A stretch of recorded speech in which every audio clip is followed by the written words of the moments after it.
everyone, I'm Ari Meghlen here with Rachel Poli, and we're your hosts for the Merry Writer podcast. We are on episode 127, and this week's question is, how can you fall in love with writing again? Before we begin, don't forget to subscribe to the podcast wherever you're listening so you never miss a show. And if you enjoy our episode, please do give it a like, write a review, and share it with friends. So ask yourself why you aren't in love with it. Obviously, this episode is for people who are maybe struggling with their writing or feel like they have lost touch with it. And this is actually an important step. Imagine it's a marriage and things have gone a bit stale. So if that's the case, you can divorce, separate, cut your losses, or you could sit down and consider what it is that made it go stale and are there things you could change. Same with writing. It could be that it feels like a chore. Maybe other people's social media posts are making you feel inadequate as a writer and giving you really bad imposter syndrome. Maybe the story just isn't gelling with you anymore.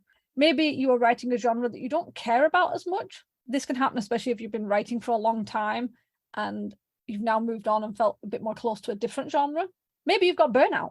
Take some time to figure out what is frustrating, upsetting, or annoying you about the story or about writing in general. Then use that data to make a plan. And I'm always talking about data at the moment, but honestly, it's the best way of kind of figuring out where you are and where you want to be. And the best way to do that is lay out all the information, do some thinking about it, and then take that information and make a plan. For example, if your writing feels like a chore, stop writing every day or stop giving yourself word counts. Whatever it is that's making it feel chorish, try and stop that. If you've said, I have to write every day for the next 6 years, I have to hit 1,000 words, that can make it feel like a chore because maybe one day you're only in the mood to write 10 words. Maybe the next day you're happy enough to write 2,000 words. Maybe you need to remove some of those boundaries. If it's other people's success that makes you feel bad about your writing, which can happen these days, take a break from social media. Stop reading people's blogs or Instagrams or whatever that makes you feel bad about your work. Cut that out and just focus on enjoying the story yourself without worrying about what other people are doing. If the story isn't gelling, maybe you need to put it to one side and try another project. Now, I know this can be a bit of a sticking point because I know some of us have a bit of a habit of project bouncing, and I will hold my hand up. I do that quite a lot. But if you've been working on a story for ages and it's like slogging through mud to get it written, maybe you do need to step away a lot longer than you normally do and just try something else and then come back to it. Or maybe you have to acknowledge that it's just not right and you might want to have to just give it up. And now I always get a bit nervous about saying that, because I don't want people giving up stories if there's a possibility it'll do something. And again, we've talked about what to do with old stories and whether you should delete them and everything. So I'll link to that episode. But sometimes people stick with a series or a story or an idea because they've spent so long writing it. It gets to the point where, is it worth keep slogging on with it? Or should you just cut your losses and just put it on the back burner or, put it in the drawer that never gets opened? Sometimes we need to make those tough decisions if the story just isn't right for us, no matter how much we've written of it. Yeah, I think you need to figure out what exactly works best for you, because I'm one of those people that project hops all the time. I start working on one novel and then after a little while, I almost get bored of it or burnt out from it. So then I bounce to a new project and so on.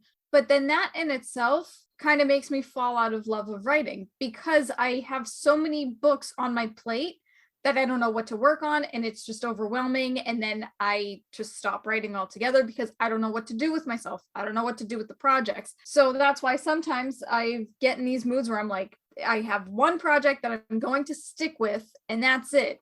But then after a little while, sometimes you need to know when to take a break from that book, and you need to acknowledge whether you need a break from that book and try writing something else, even if it's just a writing prompt here and there, or if you just need to take a break from writing, like just take a day or two off, see if that helps. Because again, as Ari said, writing can sometimes feel like a chore, and I do that all the time. Ari said, stop writing every day or giving yourself word counts if that's what's making it feel like a chore. And I do that all the time because one of the biggest pieces of writing advice that I always got when I first started writing, you would see it on people's websites and big author blogs and things like that, is to write every single day. And honestly, no, that's not the case. You shouldn't be writing every day because you have to give your brain a break. You have to give your project a break. You got to give your characters a break. And if you give yourself all these goals to, write a certain amount of words a day or read through a certain amount of pages per day, sure, you might reach your deadline faster, but you're going to burn out really quickly and your work isn't going to be up to par with what it should be because you almost end up rushing. So I'm going to move on to my first point about falling in love with your writing again. I think one of the ways you can do that is to talk to your writer friends. You can take a step back. You can decide on a different project to work on. You can do anything you feel like you need to continue working on your writing. But I think one of the best ways to get back into it is to talk to your writer friends and see what they do, because they can often motivate you to keep going and you can share cool ideas with them. You guys can write together, you can take a break together. But also, in addition, they often view writing and editing differently than you do, or they go about it in a different way. So if you're feeling stuck with your manuscript and you can't edit something or you can't, finish a certain scene or chapter, ask them how they approach that issue, and whatever they do that works for them might work for you too. It could just be a temporary solution for you, but it might work just for that moment, and that's enough to get your mojo back and you can keep going. The reason I say this is because every week when Ari and I meet for the podcast, we often talk about our own writing, because we're writers and we run a podcast about writing. And there have been so many times where we've both felt stuck, sometimes at the same time. Sometimes she's been stuck and I haven't, or I've been stuck and she hasn't. And we've talked about our problems. And sometimes we don't even really come up with solutions. Other times we just vent. It helps so much. And sometimes I don't get back into writing, but I feel so much better that I feel good about taking a step back for a day or two. And then the following week, when I meet with Ari again, I'm like, oh, you won't believe all the crap that I got done with my novel, or with any project, really. It doesn't even need to be about writing. So when you talk about it with your friends, your writer friends, reader friends, whoever, but people who know what you're going through, it certainly helps. I think sometimes we forget how much we live in our writing. We're writing all the time. We create these stories, these worlds, these characters who live with us in our heads. That some of these stories span decades, especially if you write a series or anything. So it's a lot of information and time and things in your head. And it's like anything. I think things can get tiresome in a way. And I remember years ago, I would share scenes with a friend of mine who was a writer, and she would share her scenes and I would share my scenes. And sometimes I'd share a scene going, I'm not really sure what's wrong with this. Something doesn't feel right. And she'd read it and she'd come back going, oh my God, it's brilliant. The only thing I can think of is this. And it'd be like, oh, yeah, that's it. That was what was missing. But as well as, instead of just telling me this bit's the what's messy, you need to fix this and it'll make it better.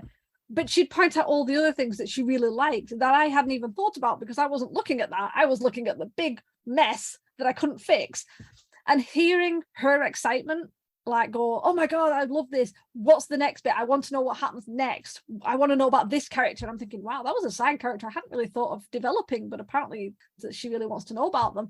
And it's nice. It's hearing somebody else's excitement for your work can really help spark it, because sometimes you can just be like, I don't know where this is going. I don't think anyone's going to like it.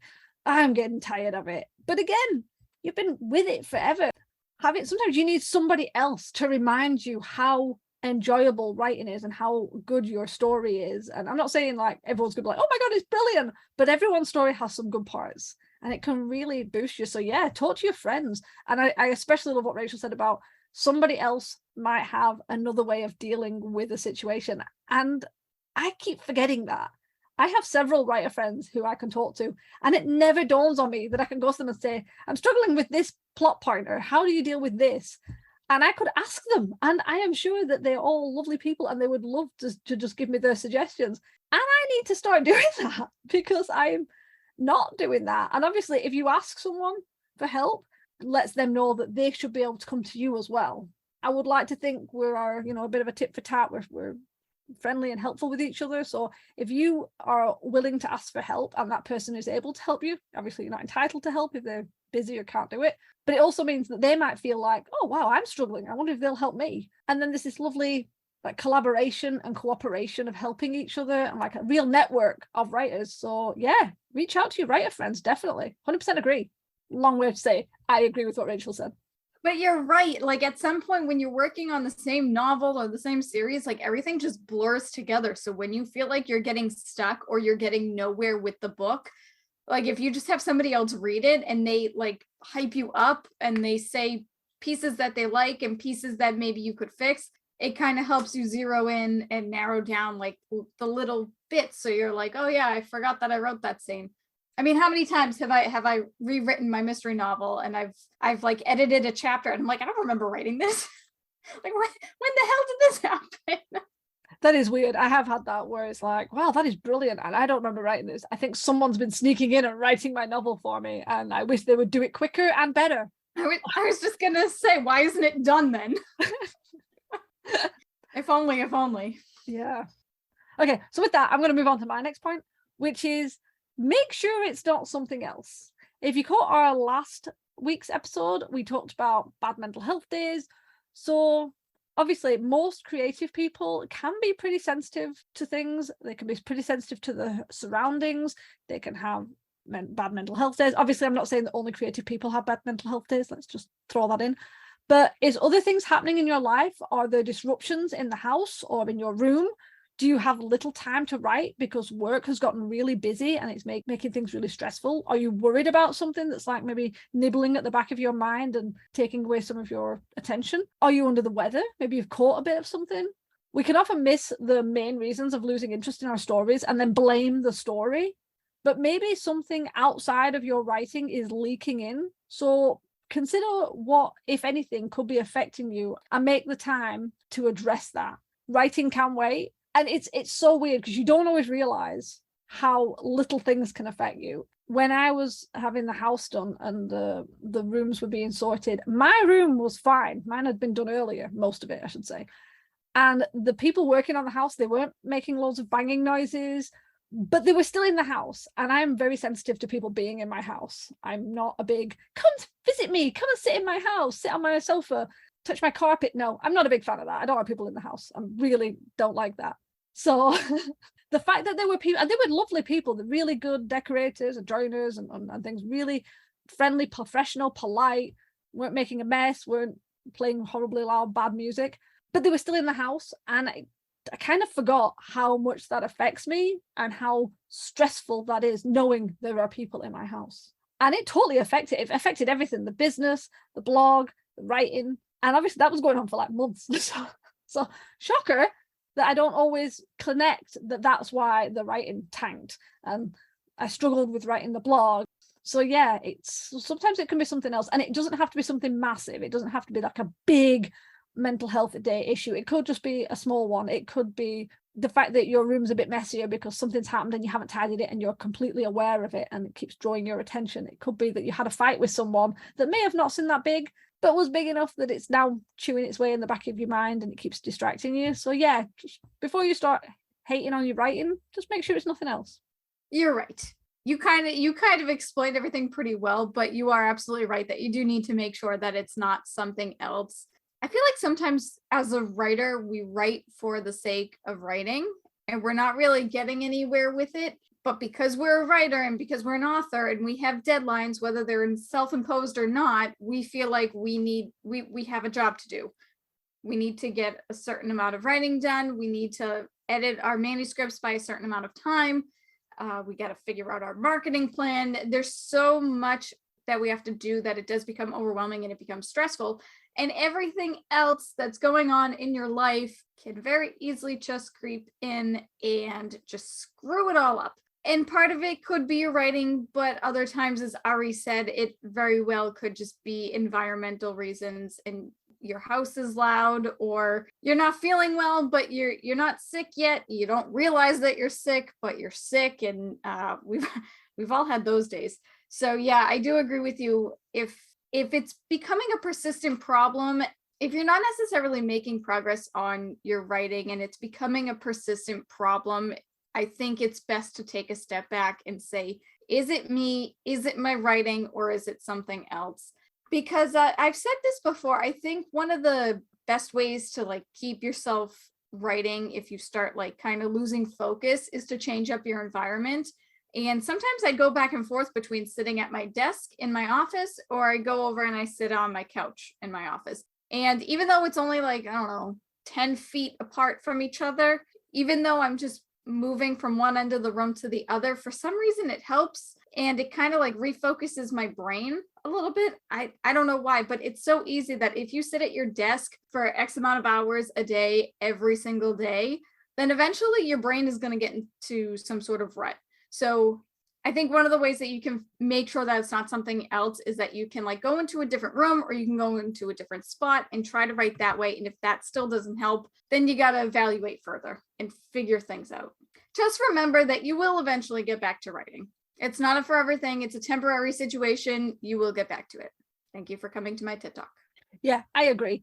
I think it's a very, very, very small percentage of people who may lose the love of writing and not go back to it. I know it does happen, but it's like very small amount. And usually it's someone who maybe just chose to do a bit of writing because they heard it was an interesting thing, or maybe it's that kind of like everyone's got a novel in them. They wrote that one and that's it. But most people, if they enjoy writing, yeah, Rachel's right. It will come back. Sometimes it needs a little bit of analysis. You know, what was causing it? Maybe it's the writing. Maybe it's not the writing. Talk to your friends. Look at what your writing is. I mean, there's so many ways to do it. But I think the main takeaway for me is whatever you do is don't lash out and start, shredding your work or thinking it's rubbish. Just, step away, talk to people, and consider that it might be something else. And if it isn't, and it definitely is the writing, try and figure out what it is. What is it that stopped you from enjoying it? Because it could be something as simple as your characters are just pissing you off, and they can do that. So yeah, I think that's it. I have nothing else to add to this. So we're just going to wrap it up, people. Wrap it up. Okay, as always, we're turning it over to you guys. How do you get out of a creative slump? We'd love to chat about it. So tell us your answers in the comments below. If you want more of the Merry Writer podcast, then be sure to follow us on Podbean, YouTube, or wherever you're listening. And for as little as $1 a month, you can join us on Patreon at patreon.com/the Merry Writer podcast for bonus content. It does help to keep our show going, and we really do appreciate the support. In the meantime, tune in every Wednesday for a new episode of the Merry Writer podcast where we ask all the right questions. Thanks for listening. Bye. Bye. This podcast is brought to you by Sticky Notes. Our walls are covered. The music, titled Inspired, is by Kevin MacLeod, licensed under Creative Commons 4.0.